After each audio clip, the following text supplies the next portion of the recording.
আজকে পবিত্র আত্মা যে শিক্ষা দিতে যাচ্ছেন, ব্যক্তিগতভাবে আমার উপরে রাগ না করে, ক্ষোভ না করে, ব্যথিত না হয়ে যে কথাগুলো পবিত্র আত্মা আমার মধ্য থেকে প্রকাশ করতে যাচ্ছেন সেটি বাইবেল ভিত্তিক কি না দয়া করে খতিয়ে দেখুন, তারপরে আমার উপরে রাগ, দুঃখ অথবা ক্ষোভ অথবা কষ্ট অথবা ব্যথার সিদ্ধান্ত নেবেন। তা না হলে আপনি ভুল করবেন।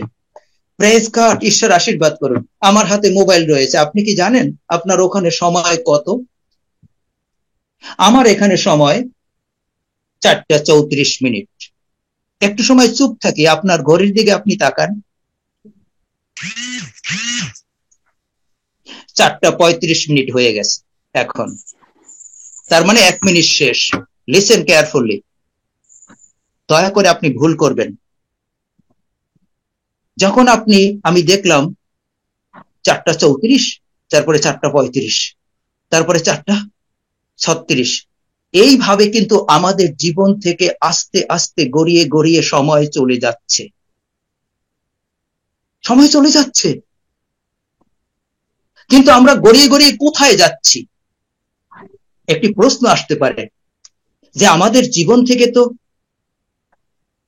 প্রতিদিন সময় চলে যাচ্ছে, কিন্তু আমরা গড়িয়ে গড়িয়ে কোথায় যাচ্ছি? আপনি কি জানেন আপনি প্রত্যেক দিন একটু একটু করে মৃত্যুর দিকে আগাচ্ছেন? এই সময়ের শেষ অবস্থা হচ্ছে এই পৃথিবীতে আপনার মৃত্যু। মনে রাখুন, যেদিনকার আপনি জন্মগ্রহণ করেছেন সেই দিনকার থেকেই মৃত্যুর দিকে আপনি ছুটছেন। তো যার জন্য হয়তো আজকে আপনার মৃত্যু হবে, হয়তোবা কালকে, হয়তোবা কয়েকদিন পরে, হয়তোবা কয়েক মাস, কয়েক বছর পরে, কিন্তু মৃত্যু আপনার আমার প্রত্যেকটি মানুষের অবধারিত হবেই। কিন্তু প্রশ্ন আসতে পারে, যখনই আমাদের মৃত্যু হয় তারপরেই আমাদের প্রভু যিশুর সম্মুখে দাঁড়াতে হবে। আপনি কি প্রস্তুত প্রভু যিশুর সম্মুখে দাঁড়াবার জন্য? আজকে প্রচারের শিরোনাম, আপনি কি মৃত্যুর পরে প্রভু যিশুর সামনে দাঁড়াবার জন্য প্রস্তুত কি না? প্রস্তুত। আপনি কি ভাবছেন যে আমি সুদীর্ঘ একটা লম্বা সময় বাঁচবো?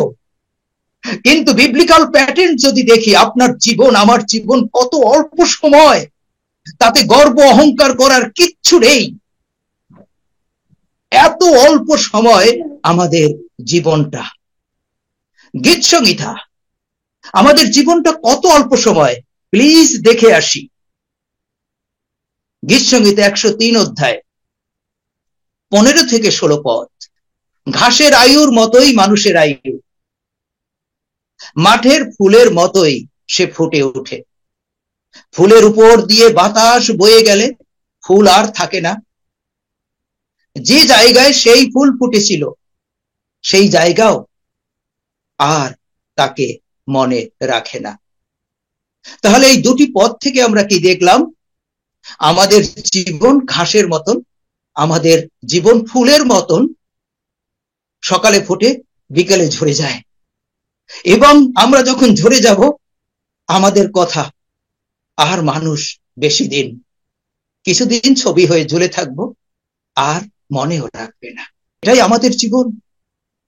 আর এভাবে আমি বলে থাকি, জীবন তো ঘাস ফুলেরই মতো, সকালে ফোটে বিকেলে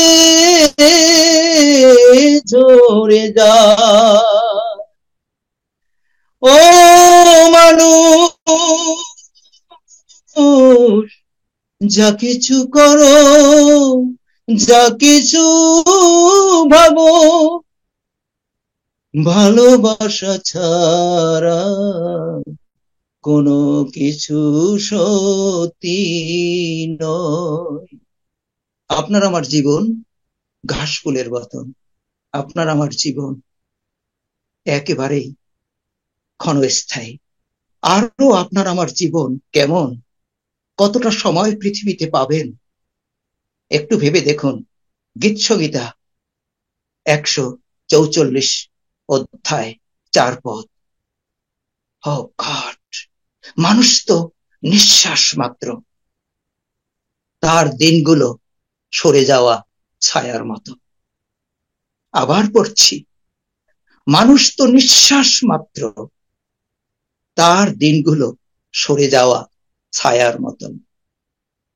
আমি গানের সুরে এভাবে গেয়ে থাকি, জীবন তো ছায়ারি মতো, চলতে চলতে হঠাৎ বিলীন হয়। ও মানুষ, যা কিছু করো, যা কিছু ভাবো, ভালোবাসা ছাড়া কোনো কিছু সত্যি নয়। আরেকটু দেখে আসি জীবন কেমন। যাকব 4 অধ্যায় 14 পদ, কিন্তু কালকে কি হবে তা তোমরা জানো না। আবার পড়ছি, কিন্তু কালকে কি হবে তা তোমরা জানো না। তোমাদের জীবনেই বা কি? তোমরা তো বাষ্প মাত্র, যা কিছুক্ষণের জন্য থাকে তারপর মিলিয়ে যায়। এটাই আমাদের জীবন। তার মানে কি দাঁড়ালো? আমাদের জীবন বাষ্পের মতন, মুহূর্তেই বাতাসে মিলে যায়। জীবন তো বাষ্পেরই মতো, মুহূর্তেই বাতাসে মিলে যায়। ও মানুষ, যা কিছু করো, যা কিছু ভাবো, ভালোবাসা ছাড়া কোনো কিছু সত্যি নয়। ভালোবাসো, ভালোবাসো, ভালোবাসো, ভালোবাসো, ভালোবাসো নিজেকে, ভালোবাসো অন্যকে।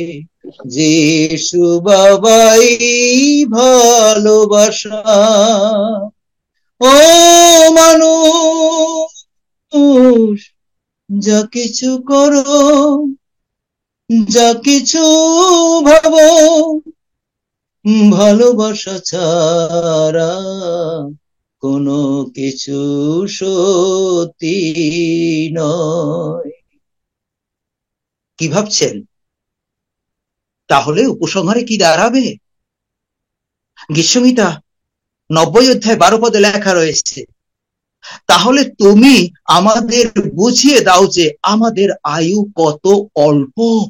আবার পড়ছি, তাহলে তুমি আমাদের বুঝিয়ে দাও যে আমাদের আয়ু কত অল্প, যাতে আমাদের অন্তর জ্ঞানে ভরে ওঠে। প্রিয় ভাই বোন, এই পৃথিবীতে আপনার যতই পরিকল্পনা থাকুক না কেন, আপনার সময় খুব কম, আমার সময় খুব কম। আপনি ভাবতে পারেন আমি অনেকদিন বেঁচে থাকবো, এর মধ্যে কোনো অন্যায় নেই, কিন্তু সত্যটা অন্য ধরনের। সত্য প্রকাশিত হয়েছে ঈশ্বরের বাক্যে। আর যদি দেখি ইয়োব 14 অধ্যায় 5 পদ, মানুষের আয়ু স্থির করা আছে। তার মানে আপনার আমার আয়ু এই পৃথিবীতে স্থির করা আছে। তুমি তার মাসের সংখ্যা ঠিক করে রেখেছ, তার সীমা তুমি ঠিক করে রেখেছ, সে তা পার হতে পারবে না।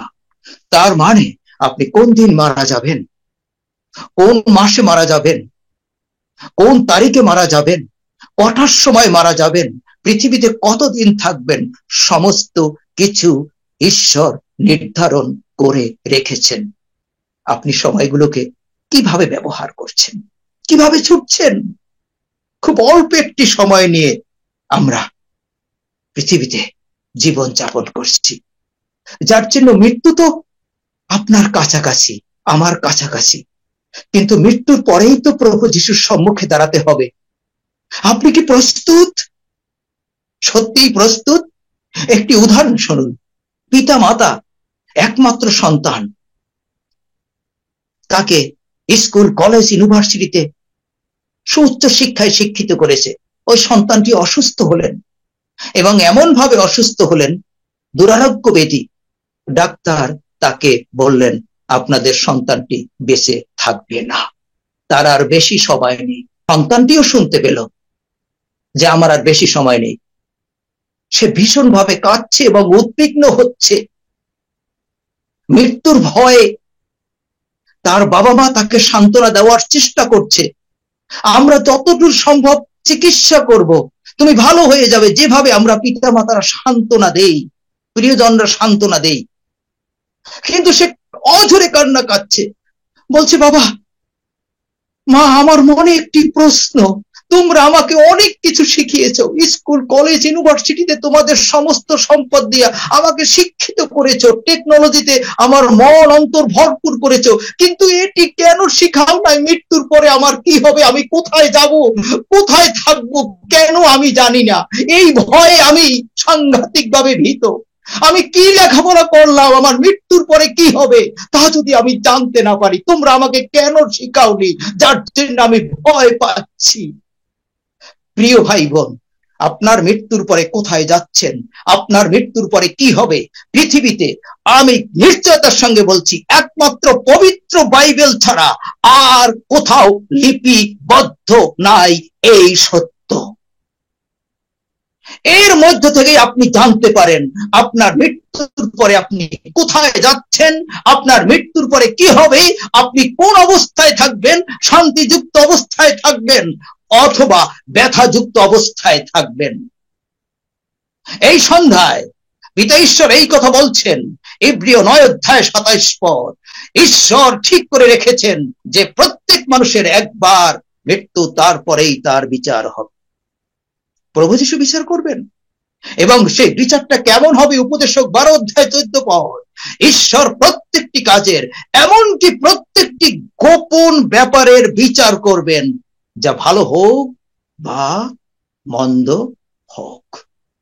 তার মানে আপনি যদি এখন প্রভু যিশুকে বিশ্বাস নাও করেন, তাতে এই বিচারের দায় থেকে আপনি এড়াতে পারবেন না। আপনি যদি প্রভু যিশুকে ভক্তিও না করেন, তাকে নাও মানেন, মৃত্যুর পরে আপনাকে প্রভু যিশুর সম্মুখে দাঁড়াতেই হবে। আপনি স্বর্গ নরক বিশ্বাস করুন আর না করুন, তাতে স্বর্গ নরকের পরিবর্তন হবে না। দুই জায়গায়, এক জায়গায় আপনাকে যেতেই হবে। অতএব প্রশ্ন বারবার ঈশ্বরের তরফ থেকে, মৃত্যুর পরে, দৈহিক মৃত্যুর পরে আপনি কোথায় যাচ্ছেন? প্রভু যিশুর সম্মুখে কি আপনি দাঁড়াবার জন্য প্রস্তুত আছেন? কাউকে ছোট করার জন্য বলছি না। চমৎকার কণ্ঠ প্রভু দিয়েছেন, ওয়ার্শিপ লিডার সুন্দরভাবে সুসমাচার প্রচার করে। একটু রূপক ভাবে আমার সঙ্গে চিন্তা করুন, দেখবেন সুন্দরভাবে হিসাবটা মিলে যাবে। ভদ্রলোক ওয়ার্শিপ পরিচালনা করলেন, ঈশ্বরের বাক্য দিলেন, বাড়িতে ফিরছেন, রাস্তা ক্রস করার সময় অ্যাক্সিডেন্ট করে মারা গেল। ইয়াং ম্যান, মা হাউ মাউ করে কাঁদছে, বাবা কাঁদছে প্রচন্ড, যে অল্প বয়সে কেন প্রভু তুলে নিল। আমার ছেলে তো ঈশ্বর ভক্ত, সাংঘাতিক ঈশ্বরকে ভালোবাসে। আমার সঙ্গে একটু রূপক ভাবে চিন্তা করুন। তার স্মৃতিসভায় পালক স্মৃতিচারণ করছে, তোমার ছেলে এত ভালো, সে প্রভুর বাক্য প্রচার করে যখন বাড়িতে আসতেছে, আরাধনা করে বাড়িতে আসতেছে, তখনই মারা গিয়েছে। এটি ঈশ্বরের ইচ্ছা, সে তুলে নিয়েছে, কারণ মৃত্যু তো মানুষের হাতে নেই। এভাবেই ঈশ্বরের বাক্য দিয়ে বোঝাচ্ছিলেন। আর দেখো যে তোমার ছেলে কত ধার্মিক। এই আজকে চার্চে আরাধনার শেষে সে ইউটিউবে, তারপরে ফেসবুকে, দেখো বিশ্বাসের উপরে কি বাক্য দিয়েছে। আমরা বিশ্বাস দ্বারা চলি, যা দেখি না তা দিয়ে চলি, আমরা দেখা জিনিস দিয়ে চলি না। আমরা বিশ্বাসে জীবনযাপন করি। তোমার ছেলে কতটা ধার্মিক, এর জন্য মাকে বলছে কেঁদো না, পালক বাবু বলছে কেঁদো না, কেঁদো না, কেঁদো না, কেঁদো না, বরং ঈশ্বরকে ধন্যবাদ দাও, তোমার ছেলে অনন্তকালের জন্য স্বর্গে আছে এবং মিলিয়ন মিলিয়ন তার ফলোয়ার। এদিকে পৃথিবীতে এই ধর্মসভা হচ্ছে, স্মৃতিসভা হচ্ছে, আর ওদিকে প্রভু যিশু সেই ছেলেকে দেখাচ্ছে, তুমি তো আমার সামনে দাঁড়িয়ে আছো, তাই না? দেখো নিচে কি হচ্ছে। যে হ্যাঁ, কিন্তু ওরা তো জানে না তুমি ব্যভিচার করতা, ওরা তো জানে না তোমাকে যে আমি ট্যালেন্ট দিয়েছি, তালন্ত দিয়েছি, তুমি শুধু ইউটিউবে এই আমার নামে আরাধনা করে অনেক দর্শক, অনেক তোমার শ্রোতা হয়েছে আর টাকা ইনকামের একটা পথ করেছ। ওরা জানে না, কারণ আমি জানি, আমি সর্বশক্তিমান ঈশ্বর। তুমি কি জানতে না? প্রথম সমুয়েল 16 অধ্যায় 7 পদের শেষ অংশে লেখা রয়েছে, মানুষ দেখে বাইরের চেহারা, কিন্তু সদাপ্রভু দেখেন অন্তর। আজকালকার দিনে প্রভুর সামনে দাঁড়াবার চিন্তা নাই, কিন্তু ফেসবুক মিনিস্টার, ইউটিউব মিনিস্টার এর অভাব নাই।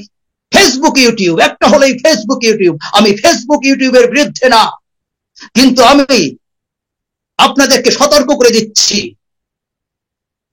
যদি গডস বুকের থেকে ফেসবুক আপনার কাছে গুরুত্বপূর্ণ হয়, তাহলে এই মিনিস্টারের মতন আপনাকে ট্রাপে পড়তে হবে এবং নরকে যেতে হবে। তো যার জন্য আমাদের কাছে গুরুত্বপূর্ণ হচ্ছে গডস বুক। অনেকের লাইফ স্টাইল হচ্ছে Facebook life style, YouTube life style. প্রচার করতে না করতে ইউটিউবে দিয়ে দাও, অনেকেই শুনবে, অনেকে আমার দর্শক হবে, শ্রোতা হবে, কিছু টাকা। কিন্তু ঈশ্বর চাচ্ছেন ফেসবুক স্টাইল। মিনিস্টার পরিচর্যাকারী রেভারেন্ড জাকারিয়া কত সুন্দর কথা বলে, এ বিচি কত চমৎকার করে ঈশ্বরের বাক্য দেয়, ঝুলিয়ে মুলিয়ে কায়দা করে এহুমা দিয়ে গান দিয়ে, কিন্তু ঈশ্বর কোনো কিছুই দেখেন না, এগুলো মানুষ দেখেন। ঈশ্বর দেখে অন্তরের মোটিভ, এবং সেই অনুসারেই আপনার আমার বিচার হবে। কোন মোটিভ নিয়ে আপনি ফেসবুক ছাড়েন, কোন মোটিভ নিয়ে আপনি ইউটিউব ছাড়েন, কোন মোটিভ নিয়ে আপনি প্রচার করেন, নিজের মিনিস্ট্রি খুলছেন, what's your motive? This is the question এই ইভিনিং টাইম। সবকিছু বিচারে আনবে। প্রভুর কাছে কোনো কিছু গোপন রাখার সুযোগ নাই। প্রিয় ভাই বোন, আমি বিশ্বাস করতে চাই, দয়া করে আমার উপরে রাগ না হয়ে একটু ধীর স্থির ভাবে চিন্তা করুন। আপনি নিজেও জানেন পৃথিবীতে অনন্তকাল ধরে আপনি থাকতে পারবেন না, যতই প্ল্যান পরিকল্পনা করেন না কেন, যতই ক্ষমতা থাকুক, যতই টাকা থাকুক, যতই তালন্ত থাকুক, আপনাকে আমাকে মরতেই হবে, বিচারের সামনে দাঁড়াতে হবে, স্বর্গ অথবা নরকে যেতেই হবে। অতএব আমাদের এই সন্ধ্যায় সতর্ক হওয়ার দরকার, যেন আমাদের লাইফ স্টাইল গডস বুক হয়, যেন প্রযুক্তি নির্ভরশীল না হয়। মন্ডলীর এল্ডার, মন্ডলীর এল্ডার সুদীর্ঘদিন পরিচর্যা করছেন, পরিচর্যা করতে করতে করতে করতে এমনকি তার নিজের বাড়ি বিক্রি করে সে মন্ডলীর চার্চ বিল্ডিং করার জন্য দিয়ে দিয়েছেন। সবাই জানে একেবারে দানবীর, মানে প্রভুর জন্য কি না করতে চান সবাই জানে। সেই এল্ডার মারা গেলেন। মারা যাওয়ার পরে স্বর্গের গেটে উপস্থিত, স্বর্গের গেটে উপস্থিত গাব্রিয়েল দূত সামনে, যে গাব্রিয়েল খুব হাস্য উজ্জ্বল, তার সাংঘাতিক কনফিডেন্স, আমি স্বর্গে যাবই। তো বললেন, গাব্রিয়েল, প্রভু যে প্রতিজ্ঞা করেছেন ওই যোহন লিখিত সুসমাচারে আমার জন্য মেনশন প্রস্তুত করে রেখেছে, কোন জায়গায় আমাকে নিয়ে যাও। দেখুন কি চমৎকার ফেইথ, একেবারে টাটকা ফেইথ, ফ্রেশ ফেইথ। গাব্রিয়েল বললেন, আপনি একটু অপেক্ষা করুন, আমি একটু জীবন পুস্তকটা দেখি। তো গাব্রিয়েল জীবন পুস্তক দেখে বললেন, দুঃখিত, আপনার নাম তো জীবন পুস্তকে নেই। গাব্রিয়েল, তুমি ভুল দেখছো, ভুল দেখছো, তুমি কার সঙ্গে কথা বলছো তুমি জানো? তুমি ভুল দেখছো গাব্রিয়েল। বলছে, তার মানে কি? যে তুমি আবার দেখো, আবার দেখো। আমার সঙ্গে রূপক ভাবে চিন্তা করুন। দেখে বলছে, দুঃখিত, আপনার নাম তো নাই। তখন চিৎকার করে বলছে, কেন আমার নাম থাকবে না স্বর্গের জীবন পুস্তকে? কি জন্য থাকবে না? জানো আমি কি করেছি? জানো আমি কি করেছি? আমার নিজের বাড়ি বিক্রি করে দিয়ে চার্চ বিল্ডিং করেছি। জানো আমি প্রচার করতে গিয়ে মার খেয়েছি। জানো আমি জেলে ছিলাম। ও জানো আমি কি করেছি? কত লোককে বাপটাইজ করেছি, কত লোককে রেভারেন্ড উপাধি দিয়েছি, কত লোককে আমি অ্যানয়েন্টিং করেছি, আর কি আশ্চর্য মিরাকেল আমার জীবন থেকে ঘটেছে। প্রভু যিশু অ্যাপিয়ার হলেন। প্রভু যিশু গাব্রিয়েলের পাশে দাঁড়ালেন। গাব্রিয়েল, হ্যাঁ প্রভু, লর্ড। আমি এর প্রশ্নের উত্তর দিয়েছি। যিশু বললেন, যোহন 3:5 উত্তরে যিশু বললেন, আমি আপনাকে সত্যিই বলছি, জল এবং পবিত্র আত্মা থেকে জন্ম না হলে কেউ ঈশ্বরের রাজ্যে ঢুকতে পারে না। বুঝতে পারছেন? যার জন্য তোমাকে স্বর্গ রাজ্যে ঢুকতে দেওয়া হবে না। তুমি তোমার মেধা, তুমি তোমার ফিলোসফি, তুমি তোমার বুদ্ধি কৌশল দ্বারা আমাকে সেবা করেছো, কিন্তু তুমি কোনোভাবেই আমাকে জীবন দাওনি, সমর্পিত জীবন যাপন করনি। This is your philosophy. অতএব তুমি born again খ্রিস্টিয়ান না, তুমি আত্মায় জন্মপ্রাপ্ত হওনি। তোমার স্বর্গরাজ্যে ঢোকার কোনো সুযোগ নাই। কোনো কাজ দ্বারা, কোনো ভালো কাজ দ্বারা এই স্বর্গরাজ্যে ঢোকা যায় না। একমাত্র আমাকে বিশ্বাস দ্বারা যদি নতুন জন্ম না হয়, তাহলে কেউ স্বর্গরাজ্যে ঢুকতে পারবে না। ওই এল্ডার এটি স্বপ্ন দেখছিলেন। সঙ্গে সঙ্গে সে বিস্তার থেকে নেমে বলছে, প্রভু আমার এই 30-35 বছরের পরিচর্যা কিচ্ছু না, আমি ভুল করছি, আজকে থেকে আমার পুরো জীবনটা তোমার হাতে সমর্পিত করলাম। ভাই বোন, আপনি কি প্রস্তুত? আপনি ভাবছেন আমি দিনের পর দিন প্রচার করি? আপনি কি ভাবছেন আমি দিনের পর দিন উপবাস থাকি? আপনি কি ভাবছেন আমি এত পালক প্রচারককে সাপোর্ট করি আর স্বর্গ আমার জন্য নিশ্চিত? একটু চিন্তা করে দেখুন। আপনি অনেক কিছু দিতে পারেন, কিন্তু আপনার জীবনটা প্রভুকে দিয়েছেন কিনা? আপনি আত্মায় জাত কিনা? ওটা নিকোদিমও করেছিল, অনেকেই করেছিল। স্বর্গ তাদের জন্য নাই। তো যার জন্য যদি আপনি born again না হন রিয়াল, আপনি যতই ধর্মকর্ম করুন না কেন, কোনো ভাবেই স্বর্গরাজ্যে প্রবেশ করার সুযোগ নাই। প্রভু যিশুর সামনে আপনি সত্যি হতাশ হবেন, সত্যি হতাশ হবেন। তো যার জন্য আপনাকে নতুন জন্ম প্রাপ্ত হতেই হবে।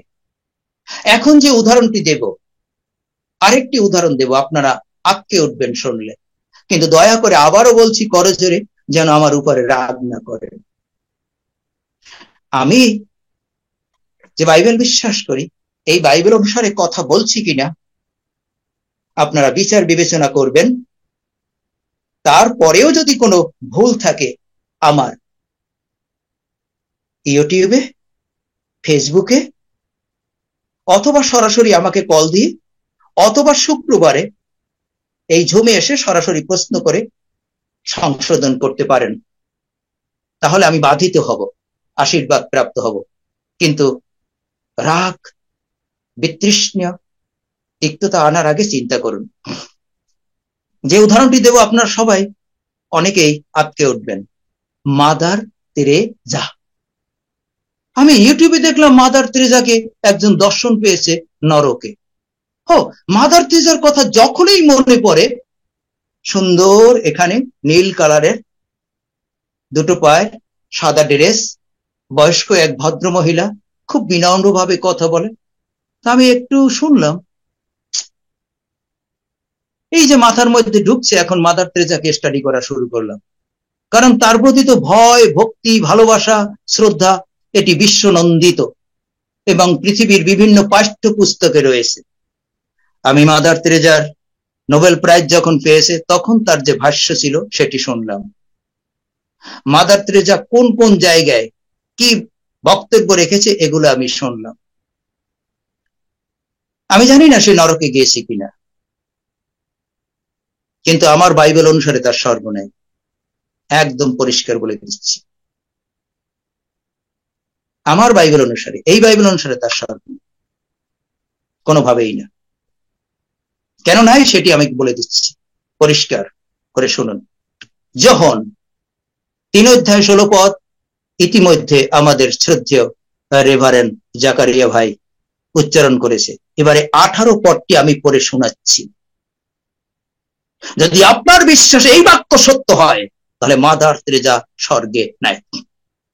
এই জন্য বলছি একটু ধৈর্য ধরে শুনুন। যখন 3:18 পদ,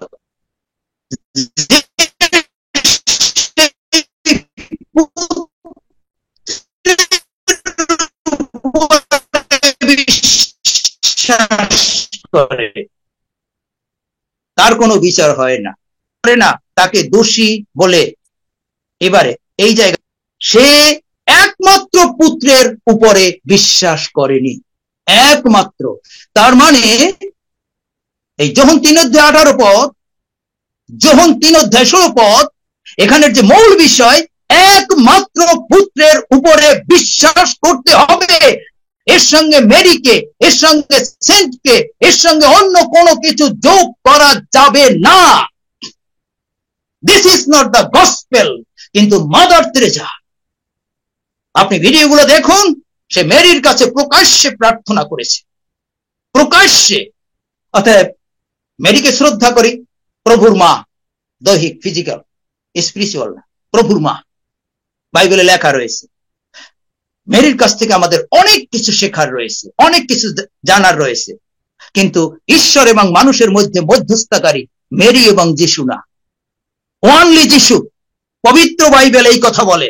এবং মেরি আমাদের পাপের জন্য মারা যায়নি, ক্রুশাহত হয়নি, একমাত্র প্রভু যিশু খ্রিস্ট হয়েছে। এই কথার অর্থ আমি মেরিকে কোনোভাবেই ছোট করছি না, তার জীবন থেকে শেখার আছে, কিন্তু তিনি আমাদের মধ্যস্থতাকারী না, তিনি আমাদের পাপের জন্য মারা যায়নি। এবং মেরি পুনরুত্থিতও হয়নি, একমাত্র প্রভু যিশুই পুনরুত্থিত হয়েছে। শুধু তাই না, স্বর্গে যে বাড়িতে আমরা থাকবো সেই প্রতিজ্ঞা মেরি করেনি, প্রভু যিশু করেছে আপনার আমার জন্য, যারা একমাত্র পুত্রকে বিশ্বাস করেছে। আরো আপনাদেরকে নিয়ে যাচ্ছি, আবার যে ফিরে আসবে, মেরি আসবে না আমাকে নিতে, প্রভু যিশু নিতে আসবে। আমরা সেই অপেক্ষায় আছি।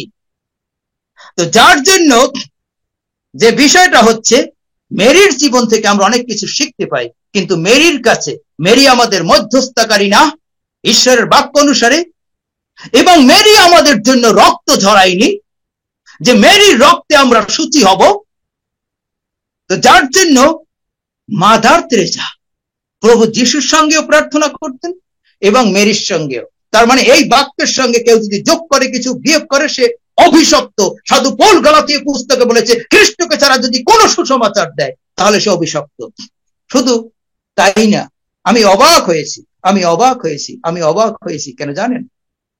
যখন সে নোবেল প্রাইজ পেল, তিনি কি সুন্দর টুইস্ট করছে, যাতে সত্যি সত্যি নোবেল প্রাইজ পাওয়ার মতন। তিনি ওখানে যে বাইবেলের ভার্স দিয়েছে, প্রভু যিশু গসপেল প্রচার করছে দরিদ্রদের কাছে। এই দরিদ্র সেই দরিদ্র না, এই দরিদ্র অভাবী না। এটা গেল এক। দুই, কি চমৎকার কথা বলছে, মানুষ বিমোহিত হবে যে ঈশ্বরকে দেখা যায় না, মানুষকে যদি ভালো না বাসি, সেই অদেখা ঈশ্বরকে কেমন করে ভালোবাসি। আপনি একটি প্রচার পাবেন না, একটা প্রচার পাবেন না মাদার তেরেসা যে পাপ সম্পর্কে প্রচার করেছে। একটা প্রচার পাবেন না স্বর্গ নরক সম্পর্কে প্রচার করেছে। একটা প্রচার পাবেন না বিচার সম্পর্কে প্রচার করেছে। একটা প্রচার পাবেন না যিশু খ্রিস্টের রক্ত সম্পর্কে প্রচার করেছে। তিনি জগতের মানুষের আবেগকে এমন ভাবে উদ্বেলিত করেছেন, যার জন্য এই জগতের মানুষ তাকে নোবেল প্রাইজ দিয়েছে। যদি নোবেল প্রাইজ পেতে হয় উইলিয়াম ক্যারির পাওয়া উচিত ছিল, যদি নোবেল প্রাইজ পেতে হয় ডক্টর বিলি গ্রামের পাওয়া উচিত ছিল, যদি নোবেল প্রাইজ পেতে হয় রাইনহার্ড বানকে পাওয়া উচিত ছিল, যদি নোবেল প্রাইজ পেতে হয় তাহলে ডক্টর পল ইংলিশের পাওয়া উচিত ছিল, যাদের মধ্যে থেকে লক্ষ কোটি কোটি আত্মা ঈশ্বরের রাজ্যে আসছে। কেন তারা নোবেল প্রাইজ পায় না? কারণ তারা পাপ সম্পর্কে প্রচার করে। আর যারা নোবেলের কমিটিতে রয়েছে তারা পাপী, কোনোভাবেই এদেরকে অ্যাকসেপ্ট করে না। যার জন্য মাদার তেরেসা, আমি দেখেছিলাম প্রেসিডেন্ট রিগানের সঙ্গে তার যে সাক্ষ্য, সেই যে মিটিং, সব জায়গায় হাঙ্গার, হাংসাঙ্গার, ক্ষুধা ক্ষুধা ক্ষুধা। আপনি তথ্য ঘাটেন তার অ্যাকাউন্টে ভ্যাটিকান ব্যাংকে কত টাকা রয়েছে, অবাক হয়ে যাবেন, ব্যাংক খালি হয়ে যাবেন। ও যে বিষয়টি হচ্ছে এই টাকা দিয়ে কি করে অমুক করে, এটি আমার কোনো কথা না, তার যে বিশ্বাস, সেই বিশ্বাসের জায়গাটাই ঘাবলা। তার মানে প্রিয় ভাই বোন, আপনি যদি ক্যাথলিক হয়ে থাকেন, আর যদি ক্যাথলিক, আপনি ক্যাথলিক হন কোনো অসুবিধা নাই, কিন্তু যদি ক্যাথলিক ফেইথ হয়ে থাকে, আপনি প্রভু যিশুর সামনে দাঁড়াতে পারবেন না। আমি দায় নিয়ে বলছি, দয়া করে বাইবেল চেক করে দেখুন। যিশুর সঙ্গে মেরিকে যোগ করা যাবে না, যিশুর সঙ্গে সাধু পৌলকে যোগ করা যাবে না, যিশুর সঙ্গে কাউকে যোগ করা যাবে না। He himself. অতএব প্রিয় ভাই বোন, চট করে একজনাকে দেখলেই ভয় ভক্তি করবেন, সম্মান করবেন, তার বিশ্বাসকে যাচাই করে দেখুন। আমাদেরকে যাচাই করে দেখতে বলছে। অতএব যে আর বিশ্বাস খ্রিস্ট যিশুতে নয়, সে খ্রিস্টের সামনে দাঁড়াতে পারবে না, কোনোভাবেই না, কোনোভাবেই না। কে অধিকার দিয়েছে খ্রিস্টের সঙ্গে মেরিকে যোগ করার? এই যে ফলস টিচিং। প্রিয় ভাই বোন, কি করে প্রস্তুত হবেন? আপনি যদি ক্যাথলিক হয়ে থাকেন, আজকে যদি এই সত্য শুনে থাকেন, ফিরে আসুন। বিএমএ আসার দরকার নাই, যিশুর কাছে ফিরে আসুন, যিশুর কাছে ফিরে আসুন। অনলি জিসাস, একমাত্র যিশু, এছাড়া কোন অনন্ত জীবনের পথ নাই, একমাত্র তার প্রিয় পুত্র। অতএব যে তার প্রিয় পুত্রতে বিশ্বাস করেনি, সে কোনোভাবেই যিশুর সামনে দাঁড়াবার যোগ্য না। আর যিশুকে বিশ্বাস করলে কি হবে শুনুন প্রিয় ভাই বোন, গুড নিউজ আপনার আমার জন্য।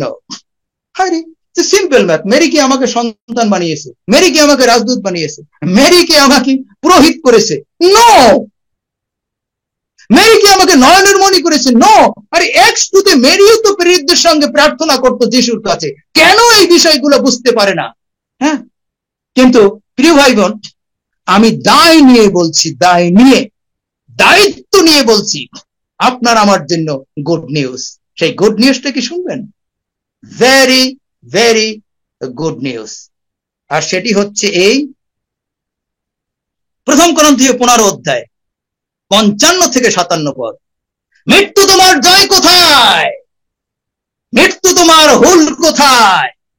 মৃত্যুর হুল পাপ, আর পাপের শক্তি মসির আইন কানুন। 57 পদ শুনুন। কিন্তু ঈশ্বরকে ধন্যবাদ, আমাদের প্রভু যিশু খ্রিস্টের মধ্য দিয়ে তিনি আমাদের জয় দান করেছেন। অতএব মৃত্যু আপনাকে পরাভূত করতে পারবে না। মেরি নয়, অন্য কিছু নয়, একমাত্র প্রভু যিশু খ্রিস্ট আমাদেরকে মৃত্যুর উপরে বিজয় দান করেছেন। আপনার কোনো দ্বিতীয় মৃত্যু নাই। আপনি অবশ্যই স্বর্গে যাবেন যদি পুত্রতে বিশ্বাস করেন। আমি এই সন্ধ্যায় শেষ করার আগে, যদি আপনি সেভেন্থ-ডে অ্যাডভেন্টিস্ট মিশনের ভাই বোন হয়ে থাকেন, সেই মতবাদে ফিরে আসুন। আপনি প্রস্তুত না। আপনি যিশুকেও বিশ্বাস করেন, ব্যবস্থাও আবার মানেন। কারণ স্পষ্ট, এই যে গালাতীয় পুস্তক 3 অধ্যায় 13 থেকে 14 পদে লেখা রয়েছে, আমাদের অভিশাপ খ্রিস্টের উপরে দেওয়া হয়েছে। অতএব আপনি ব্যবস্থা পালন করতে তো পারেন না, আপনি অভিশপ্ত। কিন্তু খ্রিস্টের কাছে এলেই আশীর্বাদ প্রাপ্ত হবেন। আমি এই সুসংবাদটি দিতে চাই যারা শনিবারের মিশনে রয়েছেন, দয়া করে ফিরে আসুন। উপায় নাই, খ্রিস্টের সঙ্গে ব্যবস্থা যোগ করা যাবে না। Only Christ.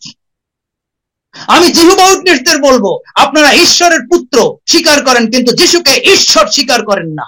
কিন্তু যিশু সর্বশক্তিমান ঈশ্বর, ঈশ্বরের পুত্র। আপনারা ফিরে আসুন। কারণ আমাদের সবাইকে মরতে হবে। এই ডক্ট্রিন আমাদেরকে সেভ করবে না। একমাত্র, আমি বলছি না বিএমএ ডক্ট্রিন আপনাকে সেভ করবে, একমাত্র ঈশ্বরের প্রিয় পুত্র যিনি আপনার আমার জন্য, সমস্ত মানুষের জন্য ক্রুশে রক্ত ঝরিয়েছেন, সেই রক্ত সেচন ব্যতি রেখে পাপের মোচন হয় না। আর এই রক্ত ছাড়া কেউ প্রস্তুত হতে পারে না প্রভু যিশুর সামনে দাঁড়াতে।